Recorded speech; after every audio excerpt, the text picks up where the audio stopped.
Halo Sobat KMU, perkenalkan nama saya Dr. Erdina Hana.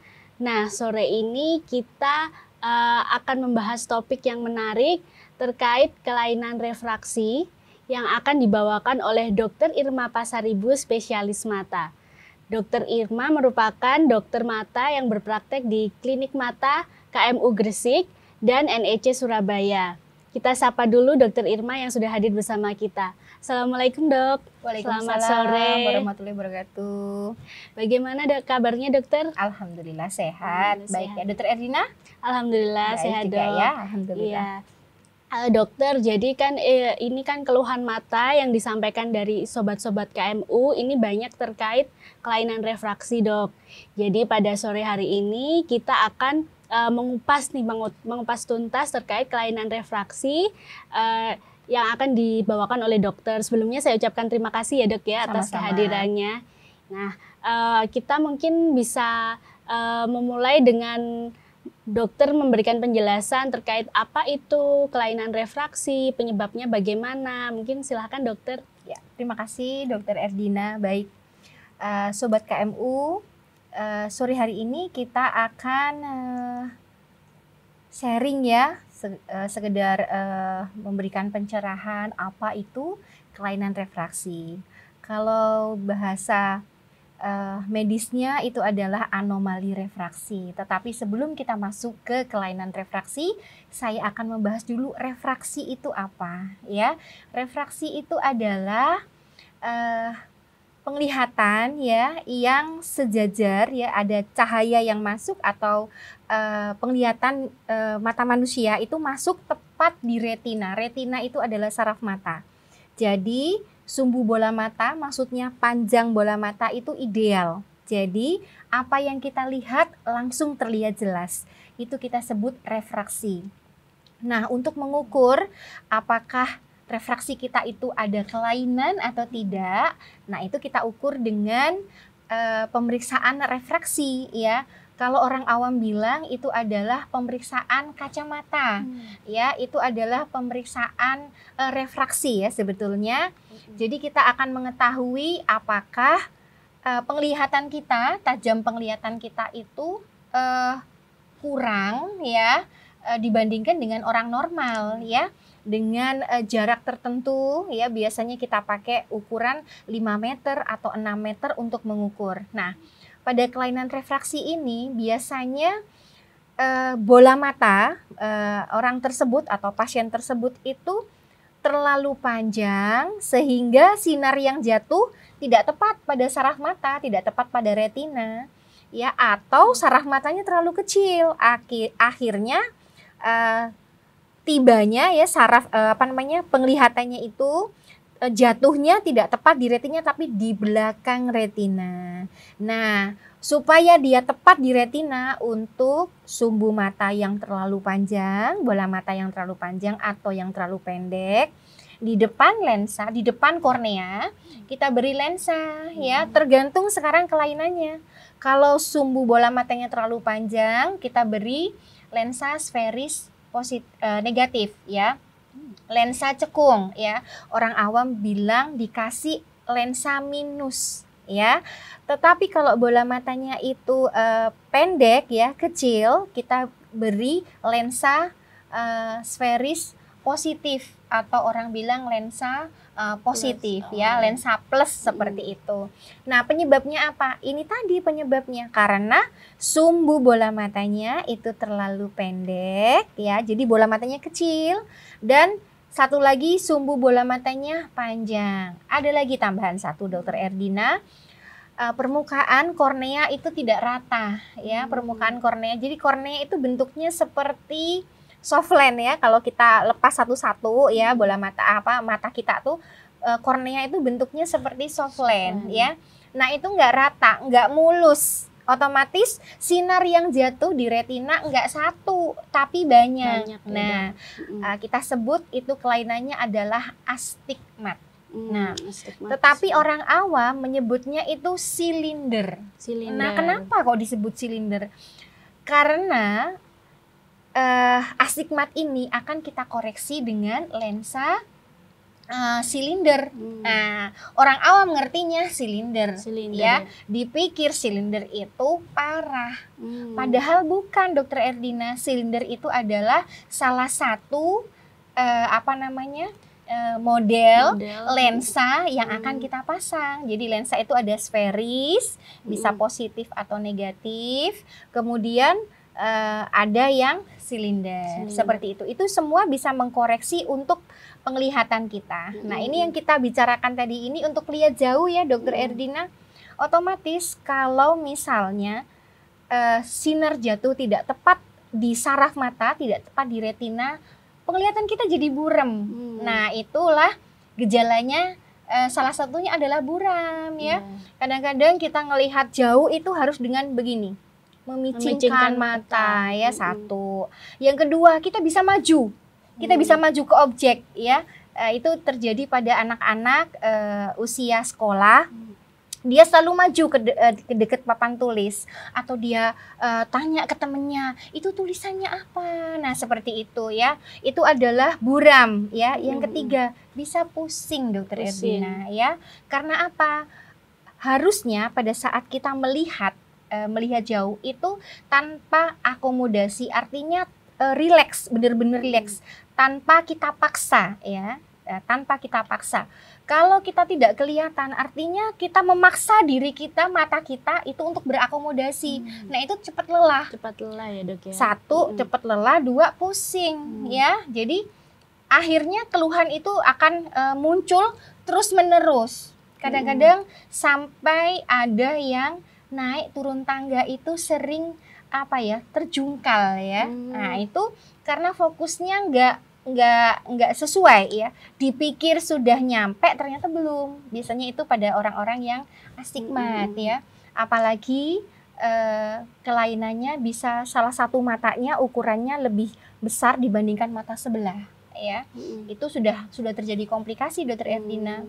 Ya, ada orang awam yang bilang seperti ini, jangan pakai kacamata terus, nanti tambah tebel ukurannya. Ada ya yang seperti itu. Nah, itu mitos ya, Sobat KMU, itu hanya mitos. Karena ukuran bola mata itu akan memanjang, ya, bertambah panjang, itu sesuai dengan pertumbuhan badan kita. Jadi kalau kita semakin tinggi, ya, kemudian ukuran kaki kita juga semakin panjang, itu sama dengan ukuran bola mata semakin panjang, ya. Sama seperti anak kecil, ya, baru lahir kan nggak ada ukuran tuh sepatu, nggak ada ukuran kan? Belum ada. Pakai kaos kaki, ya. Oke. Nanti begitu dia nambah usianya, pasti ukurannya akan muncul. Misalnya 16, 20, 26, ya, seperti itu terus sampai mentok. Misalnya ukurannya 40, ya kan? Nah, sama dengan ukuran kacamata, ya. Dia akan nambah terus sesuai dengan pertumbuhan bola matanya. Tetapi suatu saat dia akan stuck, dia akan berhenti. Karena apa? Pertumbuhannya berhenti. Sekarang kalau ditanya, dokter bisa nggak ukurannya jadi berkurang gitu, ya? Ukurannya jadi berkurang. Kira-kira kalau saya tanya, bisa nggak ukuran sepatu 40 jadi 36? Kalau bisa nggak, Sobat KMU? Nah, bisa nggak? Nggak bisa ya, Dok, ya, pastinya, ya kan? Nggak bisa. Jadi intinya kacamata itu adalah alat bantu, ya, untuk melihat jelas pada kelainan refraksi. Jadi bukan berarti kalau udah pakai kacamata nambah terus, bukan, ya kan? Kalau pengen hilang banget, diapain kira-kira? Nah, ini mungkin salah satu pertanyaan yang banyak disampaikan sobat-sobat KMU, ya, Dok. Salah satunya itu. Nah, apakah bisa sembuh dan bahayanya apa? Kalau mau sembuh, bagaimana ini, Dok, cara-caranya? Mungkin bisa disampaikan juga, Dok. Sekarang kalau pertanyaannya yang berikutnya adalah bahaya atau tidak, ya. Nah, sekarang kalau kita biarkan jelas berbahaya, ya. Bahayanya apa? Akan timbul komplikasi, ya. Komplikasi yang pertama itu adalah juling. Juling ya, ya. juling ya, strabismus. Pernah lihat nggak orang julingnya satu matanya satu ke tengah, satunya lagi ke tengah ya. Jadi nggak kompak, nggak ke kanan semua, nggak ke kiri semua, tapi berlawanan ya, ke tengah atau keluar ya. Itu juling ya, strabismus kalau bahasa medisnya. Yang kedua itu mata malas, Dokter Erdina. Mata malas bahasa kedokterannya itu adalah amblyopia ya. Kalau sudah terjadi mata malas ya, itu sudah tidak bisa kita apa-apakan lagi, Dokter Erdina ya. Karena apa? Mata malas itu organ matanya sendiri itu bagus, nggak masalah, nggak ada kelainan, cuman tidak bisa kita koreksi kacamata karena udah males ya. Meskipun kita kasih ukuran berapapun itu nggak bisa lagi terang. Karena mungkin dari awal ketika ada kelainan refraksi itu tidak segera ya Dok ya. Tidak segera dilakukan pemeriksaan ya. Makanya oleh sebab itu Sobat KMU, kalau misalnya melihat di sekeliling kita atau anak kita, adik kita ya, sudah ngelihatnya itu udah beda ya dibandingkan dengan sebelumnya, misalnya dia memicingkan mata atau dia maju-maju ke depan atau nilai sekolahnya biasanya menurun. Nah, itu coba diperiksa kacamata segera ya, Dok ya. Siapa tahu ada kelainan refraksi seperti itu. Jadi kita segera bisa memberikan alat bantu. Nah, itu kita sebut kacamata. Terus kemudian selanjutnya tadi apa, Dokter Erdina? Tadi mungkin untuk lanjut tentang alat bantu ini Dok ya. Mungkin apa aja selain kacamata yang bisa kita lakukan untuk mengatasi kelainan refraksi ini? Ada beberapa Sobat KMU pasti yang bilang seperti ini, saya nggak suka kacamata dokter, berat gitu ya, terus tebel, kelihatan kayak orang tua kan ya, seperti itu. Nah, caranya ya, kalau nggak mau pakai kacamata nih, kan ada orang yang bilang gini, bisa nggak hilang kacamatanya ya, kelainan refraksinya bisa nggak hilang? Bisa banget. Caranya gimana? Dengan lasik, dioperasi ya, untuk menghilangkan kelainan kacamata, kelainan refraksi ya, kelainan perkacamataan, itu kita menghilangkannya dengan lasik ya. Please jangan pakai kontak lens ya, apalagi beli kontak lens online ya. Banyak sekali loh kontak lens itu bekas, karena kita nggak tahu ya. Nah, nanti akhirnya jadi timbul masalah baru ya, bisa terjadi keratitis pertama, kemudian ulkus. Ulkus itu borok ya. Jadi matanya membubur ya, matanya itu jadi melting ya. Jadi lunak gitu ya, jadi lunak seperti itu. Nah, kalau sudah begitu, nah otomatis isinya kan bisa keluar. Nah, itu yang kita hindari. Jadi kita itu dokter mata jarang banget ya kita memberikan kontak lens ya, untuk sebagai pengganti kacamata, karena efek samping atau komplikasi memakai kontak lens itu sangat berbahaya banget ya. Nah, kita anjurkan Sobat KMU, kalau memang bener-bener nggak mau pakai kacamata nih, gimana? Ya udah dilasik aja ya, bener-bener nanti jadi hilang. Nah, tapi sebelum dilasik kita harus melakukan serangkaian pemeriksaan. Apakah Sobat KMU ini layak ya bisa kita lakukan lasik ya.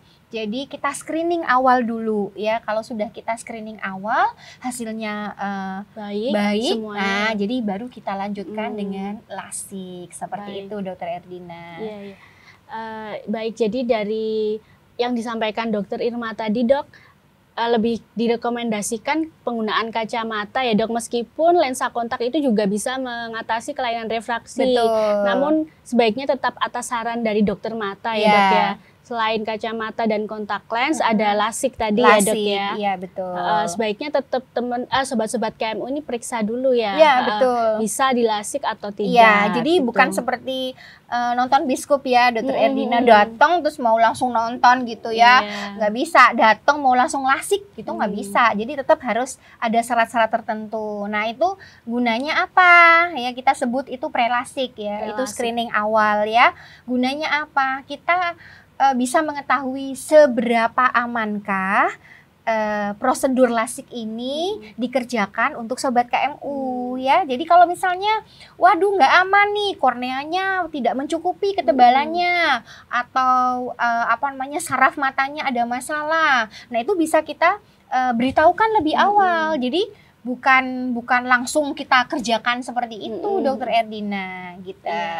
Ya Dok, mungkin dari pertanyaan sobat-sobat KMU juga nih Dok, lasik itu kan termasuk dalam tanda kutip operasi ya Dok ya. Nah, ini kan ada beberapa sobat KMU yang mungkin khawatir. Nah, ini sakit nggak sih Dok lasik itu? Mungkin bisa dijelaskan oleh dokter juga. Ya, baik. Saya akan jelaskan ya Dokter Erdina. Jadi untuk semua tindakan operasi itu pasti mengandung sakit, ya kan? Ya, mengandung sakit. Tetapi ya, kita menghilangkan rasa sakit itu di awal sebelum operasi. Itu yang kita sebut dengan anestesi atau bius. Kalau di mata, biusnya itu lokal dengan tetes ya, tidak disuntik. Yang tidak disuntik sama sekali ya, tidak disuntik. Ini perlu digarisbawahi, nggak perlu khawatir ya, nggak perlu khawatir ya disuntik. Nah, sama seperti kalau kita sakit gigi atau gigi kita mau dicabut. Kalau kita langsung dicabut pasti kesakitan kan. Nah, otomatis kita akan dibius dulu. Sama dengan tindakan ini, kita akan bius dengan tetes ya. Setelah tindakan tetes, selama prosedur lasik itu tidak akan terasa lagi. Ya. Yang terasa itu di sini sama di sini. Karena takut tadi ya, karena takut banget. Rata-rata pasien yang sudah kita operasi lasik, kita tanya, kan kita kerjakan satu-satu mata ya Dokter Erdina, mata kanan dulu, kemudian mata kiri, kemudian kita tanya pada saat selesai kita kerjakan yang kanan, kita tanya, sakit nggak Mas? Nggak terasa loh, terus tadi kok nggak mau, kenapa? Takut. Nah, itu dia. Takutnya yang lebih serem ya Dok ya. Betul. Nah, sekarang kalau mengatasi rasa takut tuh gimana ya kan? Kita tidak bisa menghindari rasa takut ya kan? Kita juga tidak bisa mengabaikan rasa takut. Caranya bagaimana? Sekarang luruskan niat dulu. Ya. Untuk apa kita mau lasik? Ya kan? Tujuannya lasik untuk apa? Pengen nggak pakai kacamata? Itu dulu dipegang ya. Pengen nggak pakai kacamata untuk apa? Misalnya untuk melanjutkan sekolah ya kan? Untuk bekerja. Jadi tujuannya, niatnya itu digedein ya. Otomatis rasa takutnya akan berkurang gitu. Rata-rata seperti itu. Jadi setelah lasiknya selesai, jadinya happy ya kan. Langsung punya penglihatan yang baru gitu ya Dok ya. Betul, itu dari awal itu sudah di mindsetnya dibuat seperti itu. Saya kepingin lasik karena pengen lihat terang tanpa kacamata. Nah, jadi bangun tidur nggak cari lagi kacamatanya gitu kan ya. Bisa lihat cowok ganteng kan, bisa lihat uang. Bonusnya gitu. Plus-plusnya banyak ya Dok ya. Itu dia, ya kan. Iya. Mungkin gini Dok, itu kan kalau lasik kan kalau yang saya tahu Dok, itu kan bisa dilakukan kalau untuk usia di atas 18 tahun. Di mana pertumbuhan tadi diharapkan udah berhenti progresivitas minusnya juga berhenti. Nah, untuk yang kelainan refraksi yang dialami anak-anak mungkin Dok ya, yang kurang dari 18 tahun. Nah, itu cara untuk mencegah supaya tidak progresif atau bertambahnya cepat itu seperti apa Dok? Nih ya Sobat KMU, di masa pandemi ini ya, kemarin-kemarin nih, sekolah pakai laptop, pakai Zoom ya kan. Terus tugas-tugas kadang-kadang pakai HP ya kan. Terus kondisi rumah tidak memungkinkan untuk syarat standar untuk penglihatan yang bagus ya kan. Lampunya kurang terang, duduk dia juga sambil tiduran. Kalau nggak habis baterainya dia nggak akan berhenti ya kan. Seperti itu ya. Terus kemudian fokus terus di laptop. Nah, itulah yang membuat mata lelah ya. Mata lelah akhirnya akomodasi akan semakin cepat, semakin menumpuk ya. Akomodasinya menumpuk lah. Akhirnya itu akan memaksa mata untuk melihat lebih terforsir lagi. Akibatnya apa? Anomali refraksi, kelainan refraksi akan semakin cepat tumbuhnya. Jadi untuk mencegah, bukan mencegah sebetulnya ya, untuk memanage supaya tidak progresnya tidak semakin cepat, sebetulnya ada Dokter Erdina. Ada juga ya dok ya. Mau tahu atau mau tahu banget? Gimana ini sobat-sobat KMU? Karena kita lagi bahas refraksi harus totalitas juga ya dok ya pastinya. Oke. Jadi caranya gimana? 20 Dokter Erdina. 20. Artinya apa? Jadi 20 itu artinya setiap 20 menit di depan gadget, biar itu laptop, PC atau handphone ya, ataupun membaca, berhenti 20 detik. Ya, 20 ya. 20-nya lagi yang terakhir apa? 20 feet. 20 feet itu sama dengan 6 meter. Jadi jaraknya untuk melihat itu 6 meter. Jadi 20 menit berhenti 20 detik untuk melihat jauh 6 meter. Jadi bukan berarti seperti ini, lihat laptop, habis itu berhenti 20 menit, kemudian 20 detik baca atau main HP, nonton TV, bukan. Jadi berhentinya untuk melihat jauh 20 feet atau itu setara dengan 6 meter begitu. Jadi itu yang akan bukan mencegah sampai nggak nambah lagi ya, bukan. Tapi itu memperlambat progresivitas dari kelainan refraksi tersebut, seperti itu. Baik dok, ini udah banyak banget ya dok ya, tadi sudah sangat lengkap yang disampaikan oleh Dokter Irma sore hari ini tentang kelainan refraksi. Teman-teman sobat KMU semua bisa diingat-ingat tadi tips-tips yang 20-20 itu salah satunya supaya progresivitas minusnya tadi tidak berlanjut. Nah, ada lagi dok terkait mitos-mitos dari refraksi ini. Nah, kalau misalkan banyak makan wortel atau seperti apa, apakah bisa itu dok mengurangi minusnya? Oke. Ini pertanyaannya saya tunggu-tunggu nih ya. Soalnya kan sering banget itu ya. Sobat KMU tanya, pasien tanya itu seperti itu. Ada yang makan wortel, ada yang minum jus tomat, ya kan? Ada yang macam-macam deh pokoknya ya.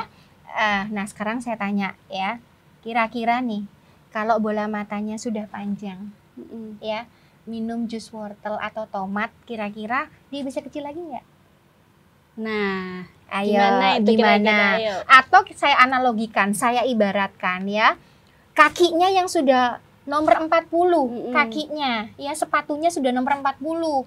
Terus dikompres supaya jadi mengkeret gitu, supaya kakinya jadi 38 gitu, bisa nggak kira-kira? Nggak bisa tadi ya dok ya, nggak bisa dong ya. Saran saya kalau misalnya seperti itu, jangan memilih-milih sayur atau buah. Semua sayur baik. Semuanya baik ya. Semua buah baik. Ya, banyak sayur, banyak buah. Kenapa? Karena sayur dan buah itu dia akan membantu makula, ya ada sel-sel kerucut di situ yang akan membuat warna di dunia ini semakin indah. Nah, jadi warnanya itu semakin bright kalau kita banyak makan sayur dan buah. Tetapi sayur dan buah itu tidak menjadikan ukuran kacamata kita jadi berkurang seperti itu. Ya, itu hanya mitos ya sobat KMU. Mitos ya sobat KMU ya. Jadi perlu diingat-ingat juga bahwa tidak ada sayur atau buah yang khusus, semuanya memang baik ya dok. Betul. Ya untuk makula tadi ya dok ya. Betul. Kemudian untuk obat-obatan dok, penggunaan obat-obatan tetes itu apa ada juga dok yang bisa mengurangi minus dok? Nah, kembali lagi, tadi kan buah sama sayur, nih sekarang obat tetes nih, kira-kira kalau ditetesin, bola matanya tambah kecil nggak? Nah sama jawabannya ya nggak bisa sama, ya dok ya. Kakinya juga sama, ditetes-tetesin gitu, misalnya pakai ramuan apa gitu, bisa nggak kakinya tambah kecil lagi? Nggak bisa kan ya? Nggak bisa. Jadi tetap nggak bisa ya. Apalagi ditambah, ini satu lagi yang saya lupa, apalagi ditambah orang tua yang memakai kacamata. Jadi dia punya bawaan, dia punya bakat dari orang tuanya. Resikonya lebih tinggi ya dok ya. Betul. Jadi misalnya gini, saya ibaratkan seperti ini ya, saya analogikan. Misalnya seorang bapak keriting, oke, ibunya rambutnya lurus. anaknya kemungkinannya kan berarti 2 ya, 3 malahan. Bisa lurus, bisa keriting, bisa Atau ngombak, ya kan? iya. Nah, sama dengan kelainan refraksi, ya. Misalnya ibunya tidak pakai kacamata, bapaknya pakai kacamata. Kemungkinan anaknya ada yang satu normal seperti ibunya, ada yang pakai kacamata seperti bapaknya, ada yang mix seperti itu. Ya, jadi itu bawaan ya. Jadi saya analogikan seperti itu. Jadi memang bentuk bola mata itu bawaan dari orang tuanya gitu. Iya ya. Meskipun tidak diturunkan, Langsung. tapi resikonya tadi ya dok Betul, ya. Jadi tetap betul. mungkin kalau kedua orang tuanya memiliki kelainan refraksi, anaknya harus lebih besar dan segera di screening betul, pastinya ya dok ya. Betul. Baik. Ya. Jadi untuk anak-anak yang usia preschool ya, TK seperti itu, kalau sudah ada kelainan karena pas pandemi ini banyak banget loh anak-anak yang TK itu yang sudah mengalami kelainan refraksi. Jadi kalau saran saya Sobat KMU usia 6 tahun, 7 tahun, usia 8, 9 tahun coba di screening aja. Datang dulu diperiksa kacamata ya. Diperiksa penglihatannya maksudnya. Tajam penglihatannya kita periksa. Kalau misalnya dia normal, alhamdulillah. Tapi kalau misalnya ada kelainan refraksi, kita akan segera memberikan alat bantu berupa kacamata. Seperti itu Dokter Erdina. Karena umumnya anak-anak ini memang tidak akan mengeluh ya dok betul, ya. Dia nggak tahu nih penglihatannya ini buram atau enggak. Iya. Jadi dia pikir ini ya seperti ini, seperti itu. Tapi kita sebagai orang tua itu bisa melihat gejalanya yang saya bilang tadi ya, yang memicingkan mata, kemudian maju-maju ya, kemudian tanya-tanya sama temennya. Kadang-kadang kalau orang tua tidak aware ya, itu yang memberikan info malah justru gurunya ya, gurunya dia akan bilang ke orang tua, Bapak Ibu coba mungkin ada gangguan di penglihatannya, bisa dikontrolkan ke dokter mata. Biasanya seperti itu Dokter Erdina. Baik. Tidak terasa dok ya, kita sudah banyak sekali membahas tentang kelainan refraksi, sudah dikupas tuntas Sobat KMU sore hari ini oleh Dokter Irma. Terima kasih banyak ya dok. Sama-sama. Nah ini sebelum kita akhiri dok sesi kita, mungkin akan ada pesan atau closing statement untuk Sobat-Sobat KMU. Silakan dokter. Oke. Untuk Sobat KMU, saran saya ya, sebelum terjadi komplikasi ya, sebelum terjadi komplikasi yang saya sebutkan tadi, entah itu juling, entah itu mata malas, sebaiknya mari kita periksakan penglihatan, tajam penglihatan kita ataupun orang-orang terkasih di sekitar kita ya, supaya penglihatannya bisa terkoreksi dengan baik. Jadi kita bisa melihat dunia ini dengan indah, dengan terang ya. Semoga penjelasan saya tadi ini bermanfaat ya untuk Sobat KMU. Dan saya lupa, kontrol tiap minimal 6 bulan sekali. Minimal ya. 6 bulan sekali. Betul. Ya.